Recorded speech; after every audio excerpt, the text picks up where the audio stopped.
트럼프는 대통령으로서 북한과의 외교를 독자적인 방식으로 풀어나갔습니다. 그의 임기 동안 김정은과의 여러 만남이 있었고 당시엔 역사적인 회담이라는 평가도 받았죠. 하지만 그 회담이 진정으로 한반도 비핵화에 기여했는지는 여전히 논란의 여지가 있습니다. 그렇다면 만약 트럼프가 다시 대통령이 된다면 과거의 접근 방식을 다시 사용할까요? 2025년 1월 트럼프는 대선 승리 직후 다시 한번 북한과의 회담을 추진할 가능성이 큽니다.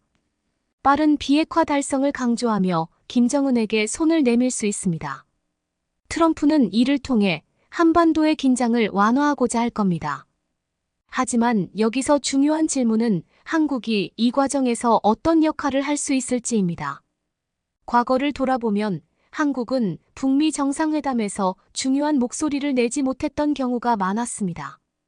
미국과 북한이 직접 협상 테이블에 앉는 동안 한국은 그저 뒤에서 지켜보는 입장이 되었죠.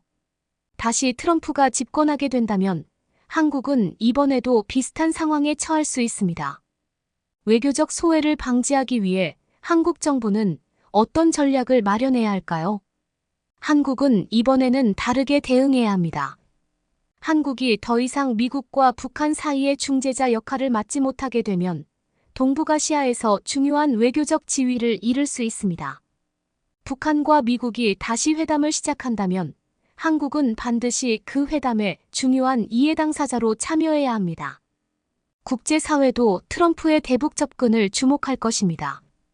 일본, 중국, 러시아는 각각 자신들의 이익을 위해 한반도의 상황을 주시하고 있으며 트럼프의 비전통적인 외교 방식이 이들 나라와의 관계에도 변화를 가져올 것입니다. 특히 중국과 러시아는 북한에 대한 영향력을 다시 강화하려 할 가능성이 큽니다. 이처럼 트럼프의 대북 정책은 한반도에 일시적인 긴장 완화를 가져올 수 있지만 그 이면에는 외교적 소외와 주변국과의 복잡한 이해관계가 얽혀 있습니다. 다음으로는 방위비 분담금과 한미동맹의 미래에 대해 이야기해 보겠습니다. 트럼프 대통령은 과거에도 방위비 분담금을 크게 인상하려고 했습니다. 그는 한국이 더 많은 비용을 지불해야 한다고 주장하며 2020년 당시 방위비를 5배 인상하려 했었죠. 2025년 트럼프가 다시 대통령이 된다면 방위비 분담금 문제는 다시 중요한 쟁점이 될 것입니다. 마치 집주인이 월세를 올리듯 미국이 방위비 분담금을 인상하려 할 때 한국은 어떤 대응 전략을 사용할 수 있을까요? 과거 협상에서 한국은 나름대로의 입장을 고수했지만 트럼프는 이를 받아들이지 않았습니다. 만약 이번에도 비슷한 상황이 벌어진다면 한국은 더 강력한 외교적 대책을 마련해야 할 것입니다. 트럼프는 방위비 협상이 결렬될 경우 주한미군 감축 혹은 철수라는 강경한 카드를 꺼낼 수도 있습니다. 이는 한미동맹의 심각한 위기를 초래할 수 있습니다. 주한미군 철수는 한국의 안보 상황에 큰 영향을 미칠 뿐 아니라 동북아 전체의 힘의 균형을 바꿔놓을 수 있습니다. 주한미군 감축 가능성은 단순한 위협이 아닙니다. 트럼프가 2020년에 이어 이번에도 같은 주장을 펼친다면 한국 정부는 이에 대한 대비책을 마련해야 할 것입니다. 국방 자립이 필요한 상황이 될 수도 있습니다. 자주 국방 논의는 점점 더 현실적인 과제가 될 것입니다. 한미동맹은 방위비 협상뿐 아니라 국제적 변화 속에서도 큰 영향을 받을 수 있습니다. 트럼프의 고립주의 외교 정책은 한미 관계에도 새로운 도전을 안겨줄 것입니다. NATO 등 다른 동맹국들과의 협상 사례를 통해 한국이 어떤 전략을 사용할 수 있을지 분석해 보겠습니다. 트럼프 대통령의 보호무역주의는 전 세계 경제에 큰 충격을 주었습니다. 그는 미국의 제조업을 보호하기 위해 외국산 제품에 높은 관세를 부과했죠. 한국도 그 여파에서 자유롭지 못했습니다. 자동차와 반도체 등 주요 산업이 큰 타격을 받았습니다.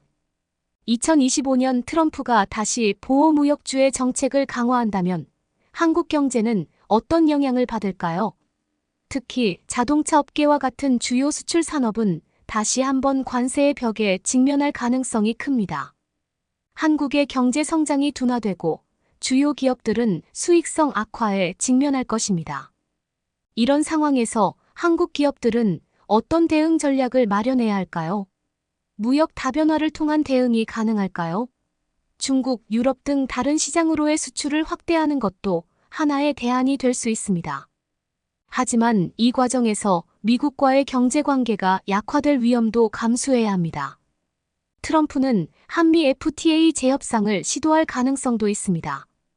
FTA가 다시 협상 테이블에 오른다면 한국은 미국과의 무역에서 중요한 협상 카드를 잃게 될 수도 있습니다. 이로 인해 수출은 더 큰 압박을 받을 수 있습니다. 한국이 이런 경제적 도전에 어떻게 대응할 수 있을지 구체적인 방안을 모색해야 할 시점입니다. 트럼프가 다시 대통령이 된다면 미중 무역 전쟁은 다시 격화될 것입니다. 그렇다면 한국은 그 사이에서 어떤 입장에 놓이게 될까요? 한국은 미국과 중국 모두와 중요한 경제적 관계를 유지하고 있습니다. 하지만 두 나라 간의 갈등이 심화되면 한국은 선택의 기로에 서게 될 것입니다. 마치 외주를 타듯 한국은 미중 사이에서 신중하게 균형을 맞춰야 할 것입니다. 한쪽을 선택하면 다른 쪽과의 관계가 악화될 가능성이 큽니다. 이때 한국은 어떤 외교적 전략을 사용할 수 있을까요? 두 나라 사이에서 어떻게 균형을 맞추며 자국의 이익을 지킬 수 있을까요? 특히 기술 전쟁에서 한국의 반도체 산업은 큰 타격을 받을 수 있습니다.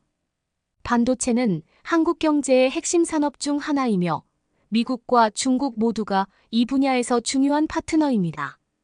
하지만 미중 기술 전쟁이 심화되면 한국은 어느 쪽과 더 가까운 관계를 유지해야 할지 고민해야 합니다. 트럼프의 재집권은 한미일 삼각협력에도 영향을 미칠 수 있습니다.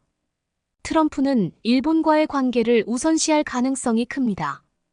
하지만 한일 관계는 역사적 갈등으로 인해 복잡합니다. 한국은 일본과의 관계를 어떻게 조정할지에 대한 전략적 고민이 필요합니다. 이제까지 트럼프 대통령의 재집권이 한국에 미칠 다양한 영향을 살펴보았습니다. 대북 정책, 방위비 협상, 경제적 도전, 그리고 미중 갈등 속에서 한국은 복잡한 선택의 기로에 놓이게 될 것입니다. 한국은 이러한 도전 속에서 자국의 안보와 경제적 이익을 지키기 위한 전략을 마련해야 합니다. 이번 영상을 통해 우리는 트럼프의 재집권이 한국뿐 아니라 동북아시아 나아가 세계에 미칠 수 있는 영향을 예측해 보았습니다. 한국이 앞으로 어떤 외교적, 경제적, 군사적 전략을 선택할지에 따라 그 미래는 크게 달라질 것입니다. 우리는 변화의 시대에 서 있으며 이에 대비하는 것이 무엇보다 중요합니다. 앞으로의 변화에 대응하기 위한 한국의 전략적 선택에 대해 더 많은 논의가 필요할 것입니다.